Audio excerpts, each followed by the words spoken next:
Okay, we are working our way through the oscillators, of which there are many, present on the Arturia MiniFreak, and we are up to the modal oscillator. The modal oscillator is basically just a model of physical excitation, which is, pretty much anytime you hit something or pluck something, you're engaging in excitation.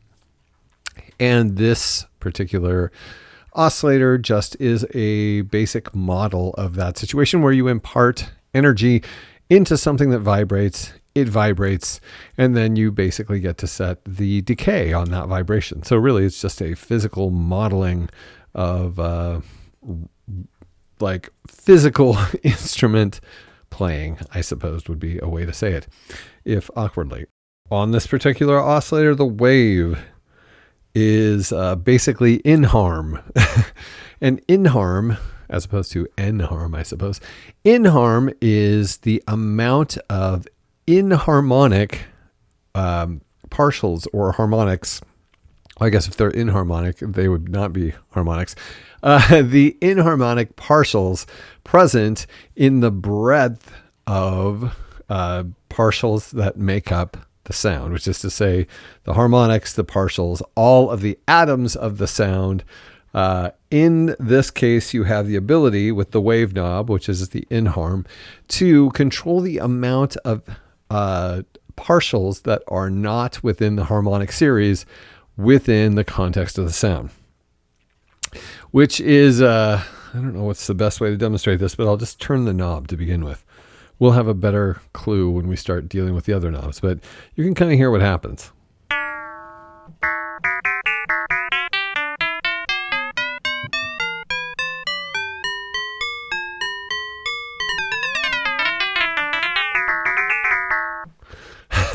So we go from these sounds that sound like typical harmonic, resonant harmonic series sounds, and then there are some that have inharmonic sounds like sort of gong-like or bell-like or tubular bell-like or clangorous. So basically the in-harm wave knob is controlling the amount of sort of clangorous elements that exist in the sound that you're using this oscillator for. The next knob is timbre, which is controlling the timbre. Oh, that's convenient. Okay, so the timbre knob just basically sets how bright the, quote, exciter is, which is to say it is a balance of low and high harmonics. Let's hear what happens. Let's set the wave, the in-harm, to the middle where it's kind of a normal sound, and then we will just see. So it goes from sort of a dull, deeper sound to a high, brighter sound as you turn the timbre.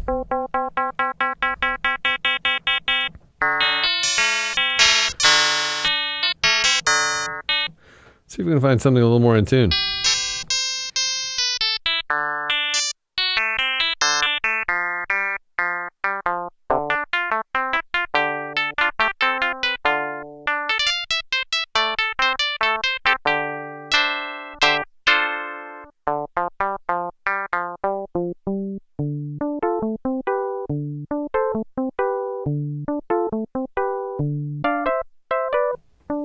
It's all the way down. This is about halfway up. And then all the way up.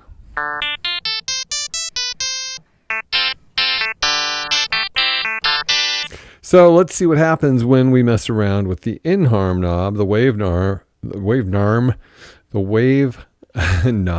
in order to see how the in-harm affects the different settings present on timbre.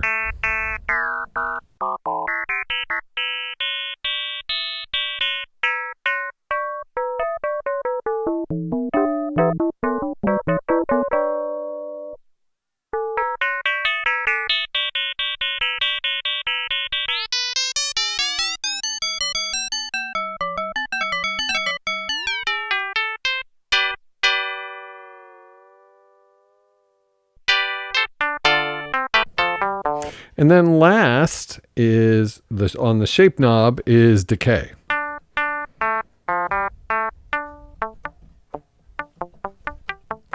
So this is, as you can undoubtedly tell from what I'm playing right now, a really great way to simulate string sounds, like muted string sounds.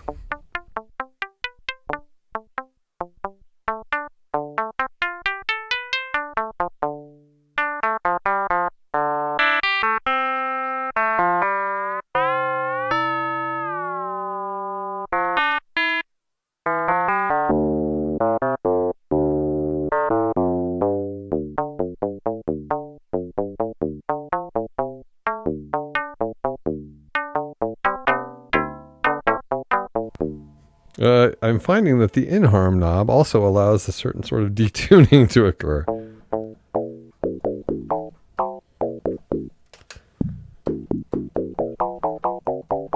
It's a really cool sound.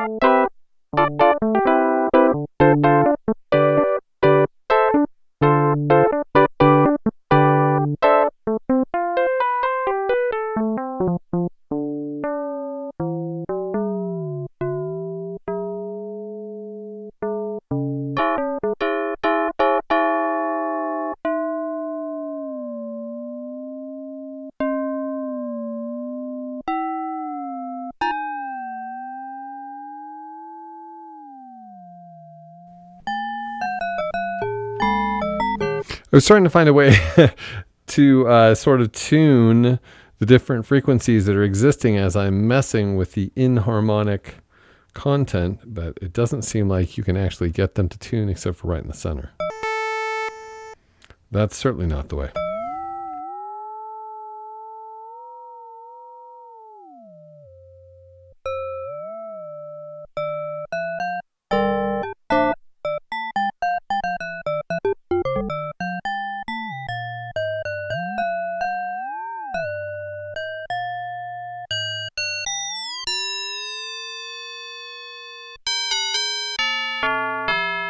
Really good at tubular bell emulation.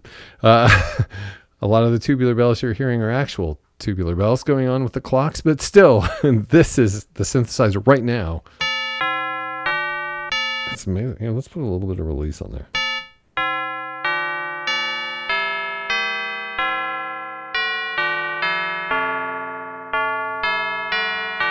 That is really a good tubular bell emulation. I'm super impressed.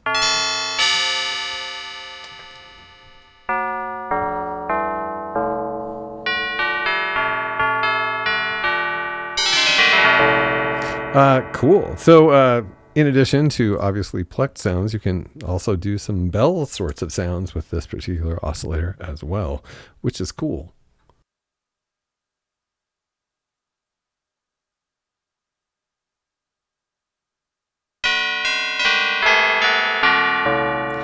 It's a shame that it's not on the hour right now, or I could be playing along with all these clocks. Anyway, so that is the modal oscillator found on the Arturia MiniFreak.